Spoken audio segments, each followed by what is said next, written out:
Konsentrasi ya, konsentrasi. Sampai kan juga ngeliling. Enggak, ya. Tadi Pak, enggak mau pilih. Sebentar saja, sebentar. Jawa. Kalau gini, ya, kalau gini berdiri, ini konsentrasi siap, coba dulu. Coba.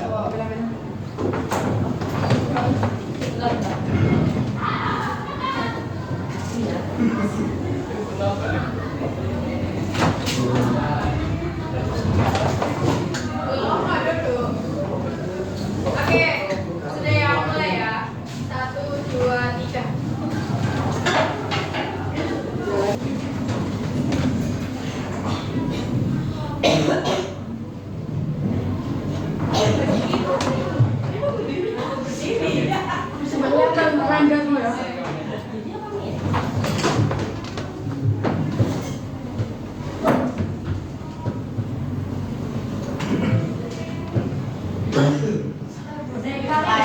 Oke, sudah.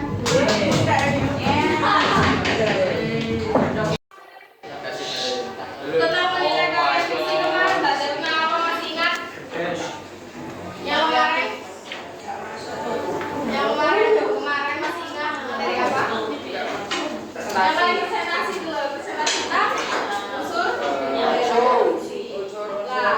dari unsur karya fiksi sekarang kita baca tujuan pembelajarannya itu apa? Peserta didik mampu menilai karya fiksi dengan baik dan benar. Pengertiannya masih ingat kan? Cerita fiksi itu diceritakan imajinatif, mengandung pesan dan nilai kehidupan. Tujuannya apa? Yang pertama, memahami makna pesan dalam cerita, menentukan kualitas karya dari segi isi dan penyajian, mengembangkan sikap kritis dan apresiatif. Nah, ini aspek yang dinilai masih berhubungan dengan materi kemarin. Kalian kan sudah tahu tema, amanat, tokoh, penokohan, alur, latar, sudut pandang, gaya bahasa, nilai-nilai dalam cerita ini yang belum ya. Gaya bahasa sama nilai-nilai. Ini yang kita bahas. Kalau tema sudah tahu kan ya, tentang inti cerita. Tokoh itu tentang peraganya ya, yang ada di dalam cerita.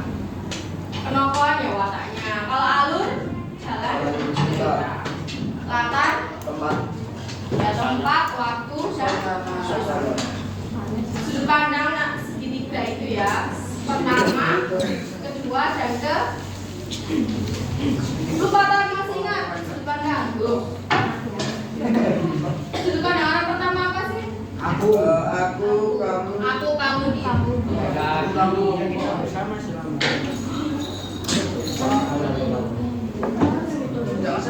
Lanang.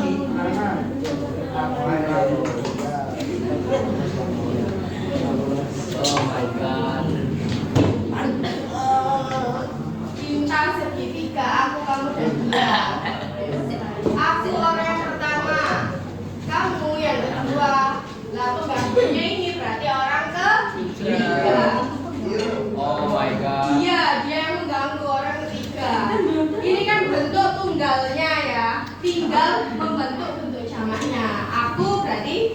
kami. Ini bentuk jamak orang pertama. Kamu, kalian bentuk lah dia itu mereka. Orang ketiga itu selain dia ada juga nama orang. Misalnya tokohnya ya kayak kemarin kan Sarip ada, terus Bisono ada. Nah kalau menceritakan nama orang itu juga masuk orang ketiga. Gampang pokoknya. Aku, kamu yang pertama dan kedua, yang ketiga berarti orang ketiga. Ya. Kalau bentuk jamaknya ya tinggal mikir. Aku berarti kami, kamu kalian, dia mereka. Gampang kan? Sekarang tentang gaya bahasa. Gaya bahasa ada konotasi dan denotasi. Bisa dibuka. Kalian itu ada di halaman. Di halaman.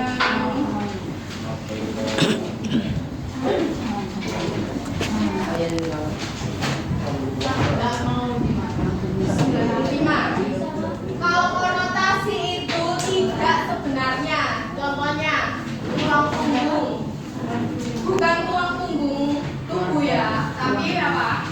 Yang menanggung biaya di keluarga tulang punggung. Gulung tikar artinya bangkrut. Konotasi itu maknanya sebenarnya. Kalau gulung tikar makna sebenarnya ya benar-benar menggulung tikar. Tapi kalau konotasinya ya bangkrut. Paham sampai di sini? Jelas? Ada yang ingin ditanyakan? Ini katanya nonton oh Zahir belum tahu. Ini loh ya kan? Zahir ya? Ya. Ini loh karena ada kata konotasi ya. Gulung tikar. Gulung tikar itu bukan maknanya sebenarnya, tapi maknanya dalam bangkrut. Tapi kalau diartikan secara denotasi, makna sebenarnya menggulung tikar.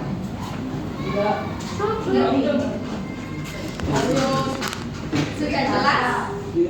Ada yang ditanyakan? Nah, contoh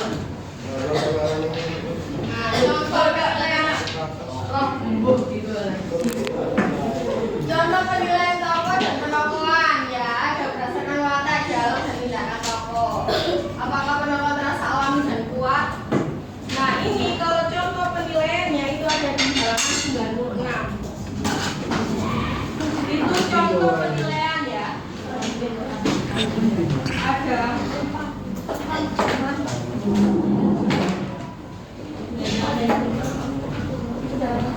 Nah ini kan menilai tokoh cerita. Ini ada Joko Tarub mempunyai sifat suka berbohong, nyerobot dan serakah.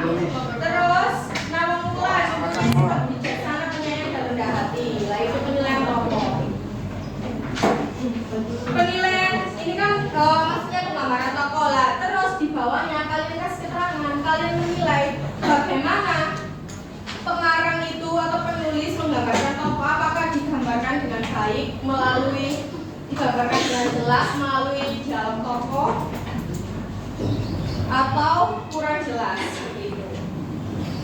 Terus ada juga penilaian alur, apakah alur terstruktur dengan baik, apakah konfliknya dan membangun ketegangan.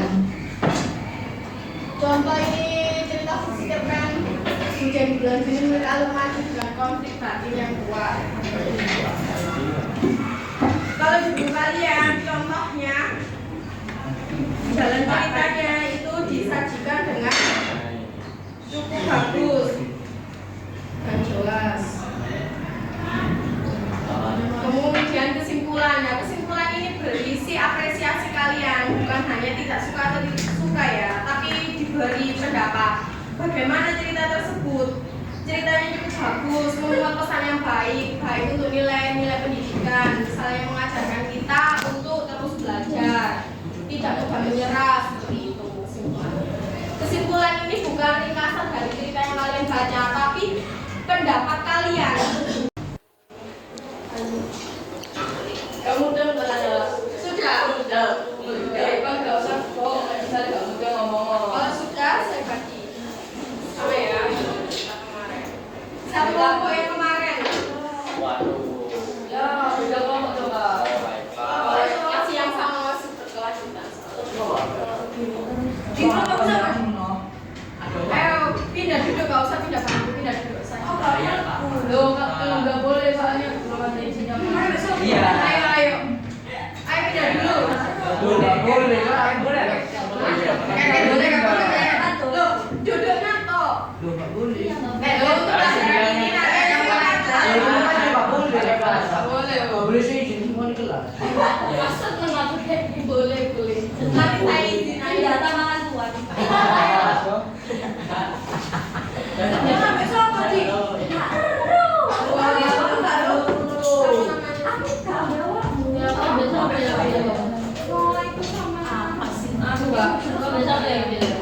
Aku di sini ada.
Jadi satu ini. Benar ya. Agak dihapus tadi kan. Ada jadi Kalau misalnya tidak ada kata konotasi yang nggak usah ditulis. Kalau mana sih nulis? Jadi kamu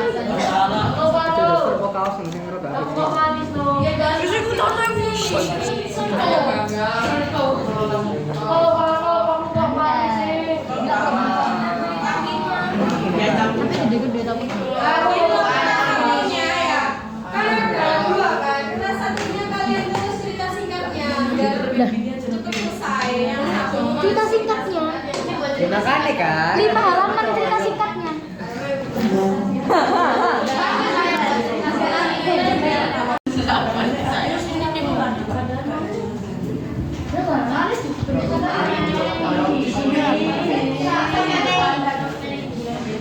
Ayo aja, katanya aku duduk.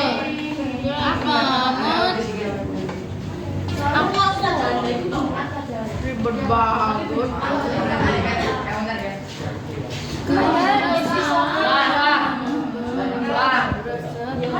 ini punyanya siapa? apa yang bisa kayak dia? Kayak Pasha.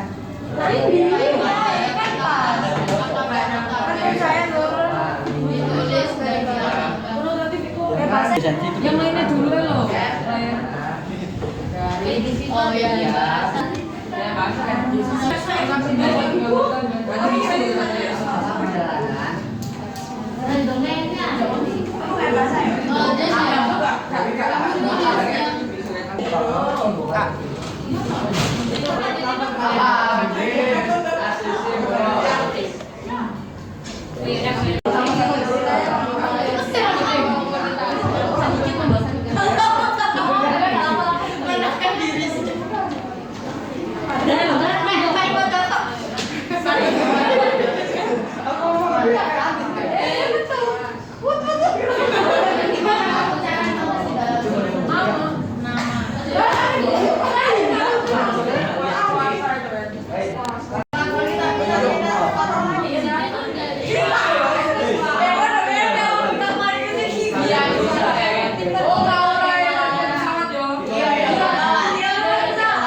Kunci motor.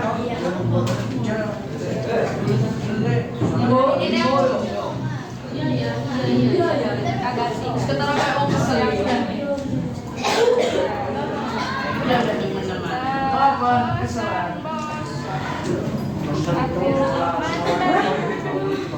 Oke.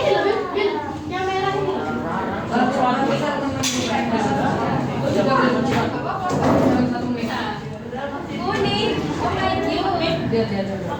Ayo yang kuning. Oh, cuma dua dah. Yang oranye kuning cuma.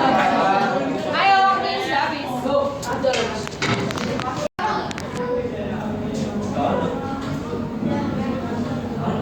Sama kompak aja. Menurut kalian gimana caranya? Enggak. Menurut kita. Assalamualaikum warahmatullahi wabarakatuh. Waalaikumsalam warahmatullahi wabarakatuh. Kelompok asal-usul Surabaya yang ingin mempresentasikan. Terus Menurut kelompok kami, cerita tersebut, cerita ini sangat menyenangkan.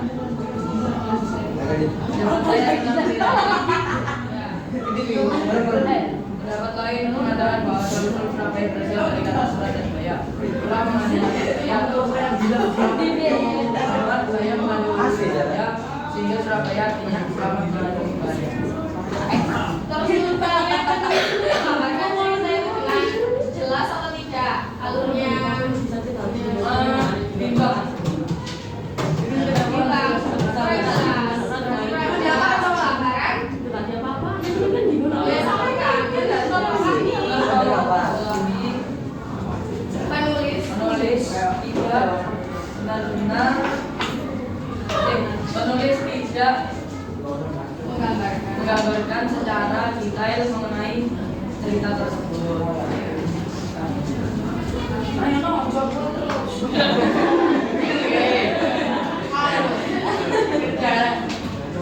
Nah, gimana? Gimana pendapat kelompoknya tentang Surabaya? Kalau menurut kamu bagaimana? Apakah penggambaran warna tersirat dengan jelas? Tersirat dengan jelas, tertulis dengan jelas penggambaran watak surat dan gaya. Sampaikan secara jelas. Penggambaran watak surat dan gaya gambarkan dengan jelas.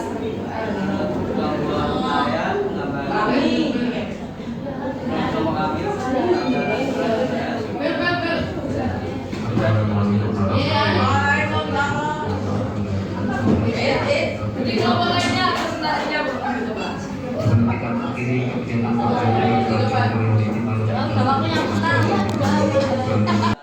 Keempat, saya menanyakan yang buat sudut pandang. Yang ketiga,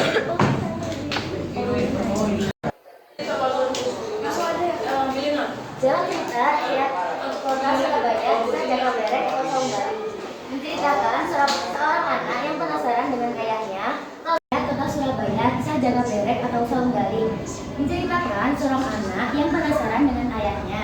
Ia menanyakan kepada ibunya lalu ibunya mengarahkan Jaka Berek menuju ke Jembatan Surabaya. Dengan berbekal ayahnya ia berangkat menjumpai ayahnya. Di tengah perjalanan Jaka Berek dicegat oleh seorang prajurit. Kalau mereka Iya kan? Dalam perjalanan, Jaka Berek dibuat oleh seorang prajurit. Lalu mereka berkelahi sehingga membuat prajurit jengkel. Untungnya, perkelahian itu diketahui oleh saudara tirinya. Melihat kenekatan Jaka Berek, kedua saudaranya mengeroyok Jaka Berek. Tak lama, ayah mereka melihat perkelahian tersebut dan menghentikannya. Setelah ayahnya mengetahui tujuan Jaka Berek, ayahnya mempertanyakan bukti kepada Jaka Berek dan Jaka Berek menunjukkan bukti yang membuat ayahnya percaya. Kisah yang kita